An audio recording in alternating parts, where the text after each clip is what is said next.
Okay, I'm back. I only went 7 minutes with that video. And then, okay, 36 after. All right, so going back to my VBAC and why I wanted one. I had a horrible experience with William. I was induced at 39 weeks and I was 4 days, but he was delivered the next day. Due to the fact that I was +3 edema, I was not spilling any protein, but my blood pressures were elevated for the past 2 appointments. It wasn't like I was showing preeclampsia, more, they were saying when I was reading my report, it said toxemia. I don't know what the difference is. But since I was so swollen and everything, they decided it might be best to just try and deliver the baby. It was they made it kind of like it was my decision, which I wish I knew more. Like, I wish I knew what I knew now back then, because I would have not been induced. I would have just waited, because, you know, yeah, my blood pressures were a little elevated, but I wasn't spilling protein. I wasn't having headaches. I wasn't dizzy. So anyway, I was induced. I started with Cytotec. I think that's what they used on me when I went in, and then they did that overnight, and then in the morning I responded really good. I was 3 centimeters dilated after just using a Cytotec, and then they decided to break my water and then start me on a low dose of Pitocin. I started dilating about 1 centimeter an hour. Thought I was doing great. I finally got an epidural after 12 hours. That Pitocin is evil drug. I mean, it's just, everything's artificial about it. I mean, your body doesn't release anything that's natural. I mean, in real labor, you know, you have your natural contractions and you get the natural endorphins, and then everything natural. I mean, you're a lot more relaxed because you're not pumped with this artificial hormone. So I didn't get anything. I didn't get any of that. So I ended up with an epidural, and then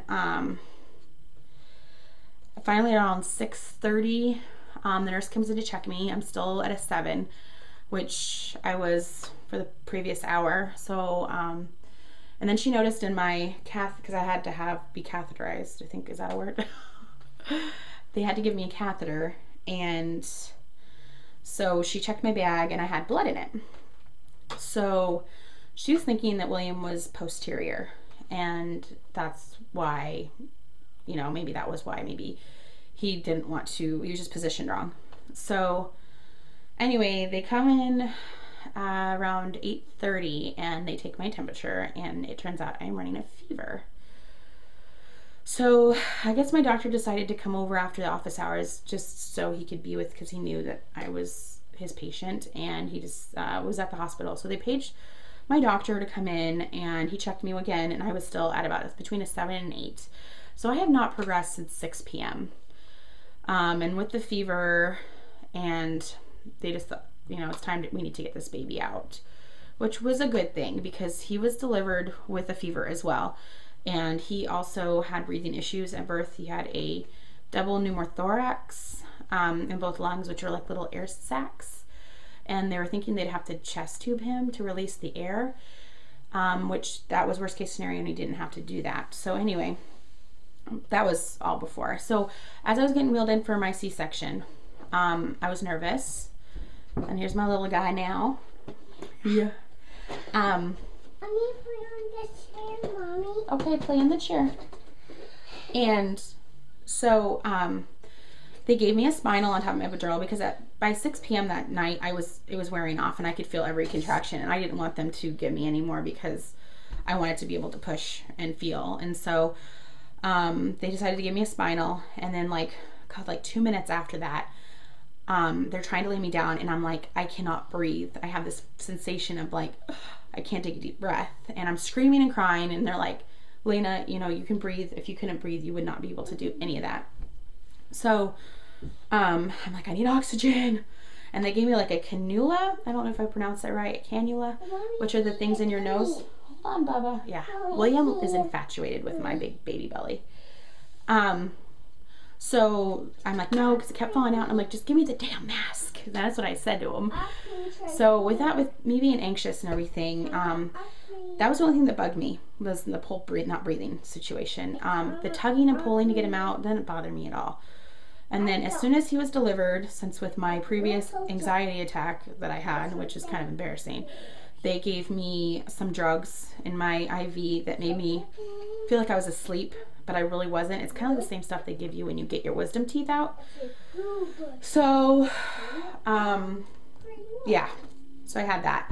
So I don't remember hearing my son cry. I don't remember them bringing him over to me to kiss him before they headed to the nursery with him, because his first APGAR score was a 7, and he was foaming at the mouth a little bit, and I guess he just showed signs that he was overdue, which I knew he was, and I knew my dates. So, can you hear my William? He's playing.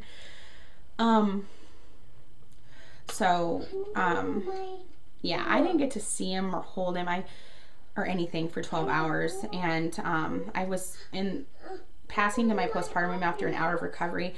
I got to go into the nursery and kind of hold his hand, and so I missed out on all of that bonding time with him, and I really was depressed about it. I never had postpartum depression, but I had baby blues like for 3 weeks after that.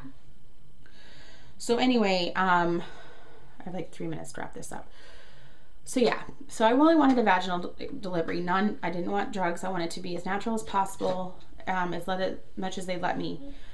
Since there's only like a 0.5% chance of rupture with uterine rupture, and my doctor gave me an 80% success rate because he said, you know, you only got to 7 centimeters, and you know he wasn't positioned to get into the birth canal, and he's like, it'd be different if you were 10 centimeters and we're pushing for 5 hours and you could not get him out. So he gave me 80% rate. Well, he's not very optimistic now because the fact that, you know, like I said, he's not even engaged, and I'm not showing any signs of going into labor anytime soon. So my doctor did say that he'll let me run the show as much as I possibly can.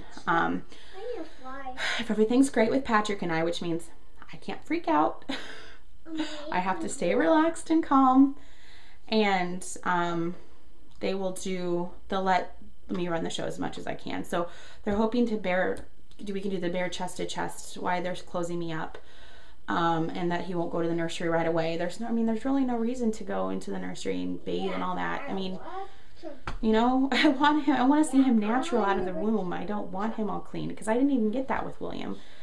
And then we already have it that my husband will bathe him for the first time. I just don't think it's appropriate for someone else to bathe our child. It's just, this is why I didn't want a C-section, and that I want to start nursing like ASAP. What are you doing? I want to read you. Okay, we'll go downstairs here in a second. So yeah, so we'll see what happens. I have a week to start relaxing more about it and not being anxious. Yeah, I do ask for everyone's prayers, because I am really scared.